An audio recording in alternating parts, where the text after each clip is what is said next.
बावची गावचा बंडू शांत व शिष्टळ, आपण भलं आणि आपलं काम भलं असा त्याचा स्वभाव. सगळ्या गावात या स्वभाव चर्चा, आपण भलं आणि नाही सगळ्या गावात या स्वभाव चर्चा. सकाळी लवकर उठायचं, शेतात जायचं, दिवसभराचे काम आठवून संध्याकाळी घरी यायचं असं त्याचा स्वभाव. आपल्या मुलीशी खेळायचं, कट्ट्यावर चक्कर मारायची आणि जेवायच्या वेळी परत घरी यायचं असा त्याचा स्वभाव.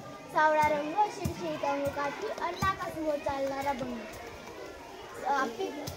एका वर्षी पीक पाणी बरं झाल्यावर त्यानं कुटुंबासाठी कपडे शिवले आणि स्वतःसाठी इजार शिवली. खरे पण दोन मामांचा जरा अंदाज चुकला. पुढे काय होते ते पाहूया.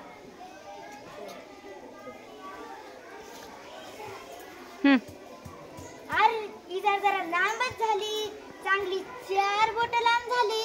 आता पुन्हा धनु मामाकडे जायचं म्हणजे सखू इजार जरा 4 बोट कमी करून टाक घालतीस का? हो सकाळ सकाळ आणखी काय आहे, जेवण बनवायचं, नीताच्या शाळेला जायचं, मला नाही जमणार. सुबे इजार जरा 4 बोट कमी करून टाक घालतीस का? नाही दादा, मला केवढा अभ्यास पडलाय, आता कॉलेज आईला सांग की. आई इजार जरा 4 बोट कमी करून टाक घालतीस का? ठेव तिकडे तुझी इजार, इथं वैरण कापू कापू माझ्या तुकडे पडले. आईने इजार कोणाड्यात फेकली. बंडू हिरमुसला होऊन शेताकडे गेला. सकाळीच इजार दुरुस्त करायला पाहिजे होती.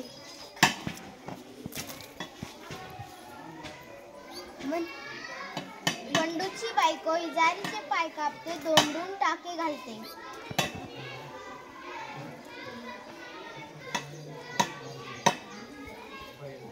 आपला भाऊ किती राबतो, कष्ट करून मला कॉलेजला पाठवतो, मी दादाचं इतकंही काम करू नये. बंडूची बहीण इजारीचे पाय कापते, दोंडून टाके घालते.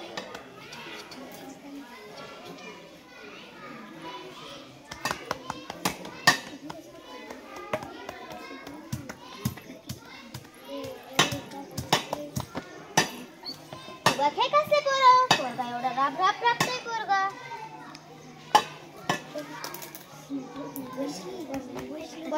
बंडूची आई इजारीचे पाय कापते, दोंडून टाके घालते.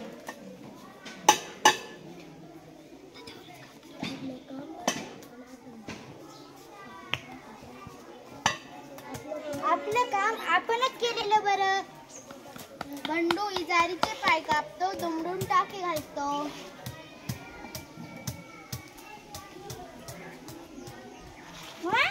सगळेजण आश्चर्याने पाहतात. मी इजार 4 बोट कापी. मी पण. अगं भैया, मी पण इजार 4 बोट कापले. आणि मी पण. सगळेजण खळखळून हसतात.